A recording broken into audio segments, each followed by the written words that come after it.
presentable. Not your hair. Yeah, the feathers have to go back. Okay. So Gerolf, Shoot.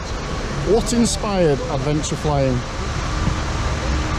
As you know, I was a competition pilot for many years, and then when I finally thought there had to be a little more than that, I was just thinking I would just do some of my free flying that I didn't do for a long time. And when I was just trying to find people that would join me, I found out that most of them couldn't do it, or they were not willing to do it. So I then thought maybe I just, to bring those people along, I just start teaching them to fly in the high mountains. And I first wanted to do it for myself, you know, crossing the main chain, stuff like that. And then I saw there was demand, and that's where it started out. Okay, what do you enjoy the most about running the courses? Well, the courses have all slightly different formats, and I need to tweak it all the time, otherwise I would be bored myself. So if you do two courses one after the other, you will see me just talking about slightly different things, you know. I think it's a natural way to do the courses, that you tweak them all the time, and this way I actually get a lot of people coming back to different courses. The same people showing up at the Dolomites, then there be a course in this area, because they seem to like the idea of the mix. Sometimes it's more about flying and making pictures. Sometimes, like here, it's more about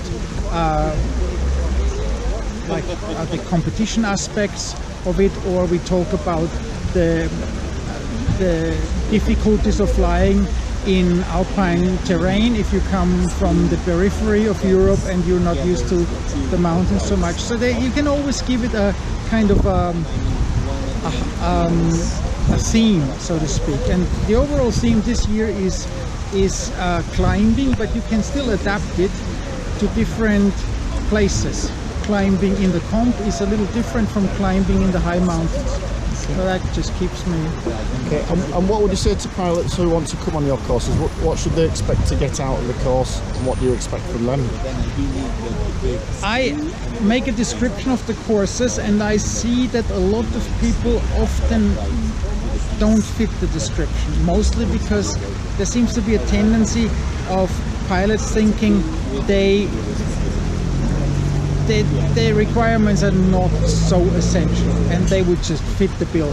And then sometimes I see myself kind of talking about stuff that I actually thought would already be not an issue.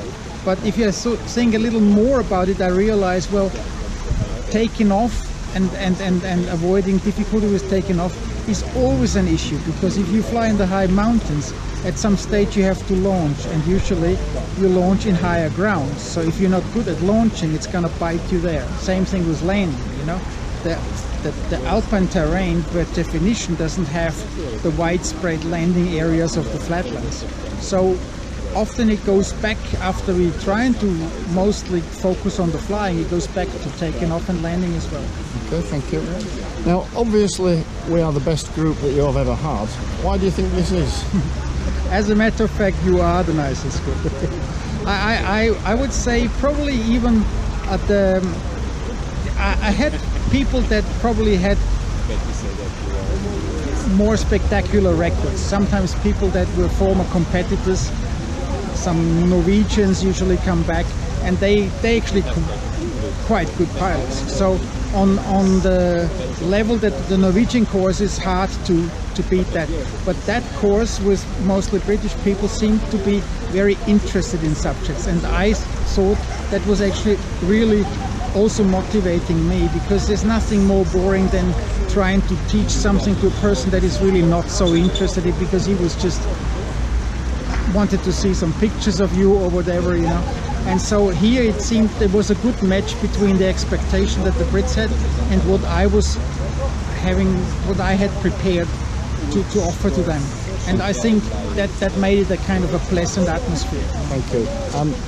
You've seen my karaoke in the sky videos. Do you have any requests for any songs in the sky?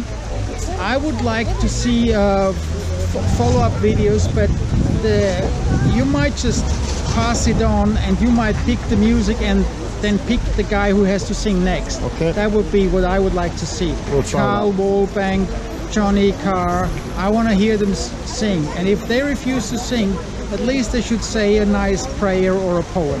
That's what I would like. We'll go for that. Gordon Rick would be my next pick. Very good singer, I hear. I do have videos of Gordon and Johnny singing, but not in the sky yet. Oh, there you go. My last question is, obviously this course is designed to improve our competition flying. If I don't win the British Nationals next week, can I have my money back? Yeah, I was thinking about that, but you know, you can have the best teacher, and then if you're a bit greedy, you just screw up just for the purpose of getting the money. So it's more a reflection on my learning. I might give you a little refund on the next course in Macedonia. Okay. Thank you. Okay. Gerolf, I have really enjoyed this week. It's been fantastic. I have learned so much, and I think you've been a great sport. Thank you very much. Yeah, I always like it. Thank you. Thank you. Brilliant.